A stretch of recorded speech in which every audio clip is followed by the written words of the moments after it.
اعوذ باللہ من الشیطان الرجیم، بسم اللہ الرحمن الرحیم۔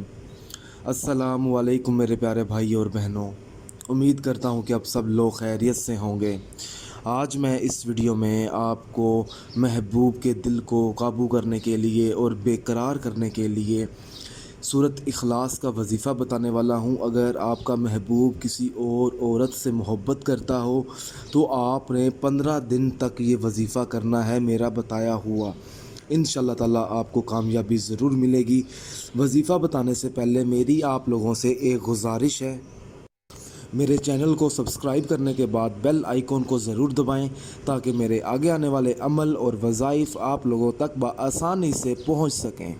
آپ نے کرنا یہ ہے کہ 3 گلاب کے پھول لینے ہیں لال رنگ کے، اور کسی بھی نماز ادا کرنے کے بعد یہ عمل شروع کر دینا ہے۔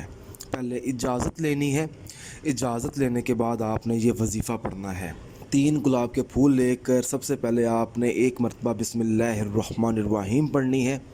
اس کے بعد آپ نے 81 مرتبہ سورۃ اخلاص پڑھنی ہے، مکمل پڑھنی ہے۔ اس کے بعد آپ نے 333 مرتبہ اللہ پاک کا اسم مبارک ہے یا ودودو، آپ نے اس کا ورد کرنا ہے۔ یا ودودو کا ورد کرنے کے بعد دوبارہ آپ نے 81 مرتبہ سورۃ اخلاص کا وظیفہ پڑھنا ہے، اور آپ نے سورۃ اخلاص 81 مرتبہ پڑھنے کے بعد دوبارہ آپ نے بسم اللہ الرحمن الرحیم 1 مرتبہ پڑھنی ہے۔ پھر آپ نے 7 مرتبہ آیت الکرسی پڑھنی ہے اور 21 مرتبہ درود پاک پڑھ کر گلابوں کے پھول کے اوپر آپ نے پھونک مار دینی ہے، اور آپ اپنی دعا قبول کرنے کے لیے اللہ پاک سے دعا بھی مانگنی ہے۔ اب اس کا استعمال میں آپ کو بتا دیتا ہوں کہ استعمال کس طرح کرنا ہے۔ آپ نے 15 دن تک یہ عمل کرنا ہے، کسی ایک نماز کے بعد، چاہے فجر کے بعد کر لیں، کوئی بھی وقت رکھ لیں آپ جس وقت میں آپ کو آسانی لگے۔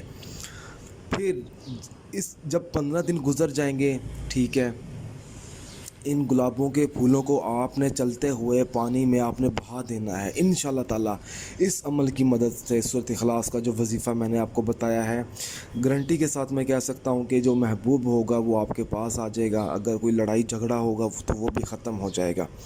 اگر آپ مجھ سے کچھ بھی پوچھنا چاہتے ہیں تو آپ میرے اس ویڈیو کے نیچے کمنٹ کر سکتے ہیں، یا آپ مجھ سے رابطہ کر سکتے ہیں میرے واٹس ایپ نمبر پر۔ اگر یہ عمل پسند آیا ہے تو اس عمل کو ضرورت مند لوگوں تک ضرور پہنچائیں۔ جزاک اللہ۔